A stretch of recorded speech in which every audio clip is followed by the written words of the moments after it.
বাংলাদেশের ছোট পর্দার জনপ্রিয় মুখ জান্নাতুল সুমাইয়া হিমি, যিনি তার অসাধারণ অভিনয় দক্ষতা ও চমৎকার উপস্থিতির মাধ্যমে অল্প সময়েই দর্শকদের হৃদয়ে স্থান করে নিয়েছেন।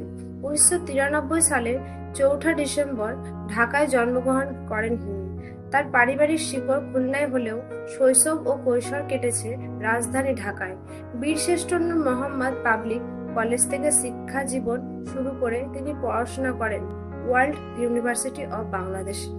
পরিবারে রয়েছেন বাবা, মা ও 2 ভাই। তার বাবা ছিলেন একজন সরকারি চাকরিজীবী আর মা একজন গৃহিণী।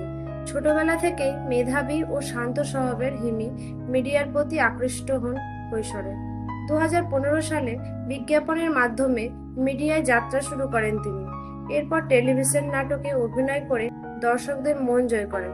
তার উল্লেখযোগ্য কাজের মধ্যে রয়েছে হঠাৎ দেখা, জড়ি জানতে, আমি অভিনয় করিনি এবং শান্তি নাই।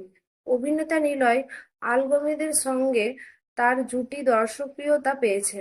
বর্তমানে তিনি নিয়মিত নাটকে অভিনয় করেছেন এবং সোশ্যাল মিডিয়ার প্ল্যাটফর্মেও সরব রয়েছেন। ইনস্টাগ্রামে তার লাখের উপর অনুসারী রয়েছে।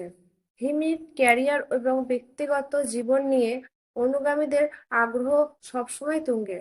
তার সৌন্দর্য, অভিনয় ও বিনয়ী আচরণ তাকে করেছে ভিন্ন মাত্রার একজন তারকা। তো ভিউয়ার্স, জান্নাতুল সুমাইয়া হিমিকে আপনার কেমন লাগে কমেন্টে জানাতে ভুলবেন না। সবাই ভালো থাকবেন। ধন্যবাদ।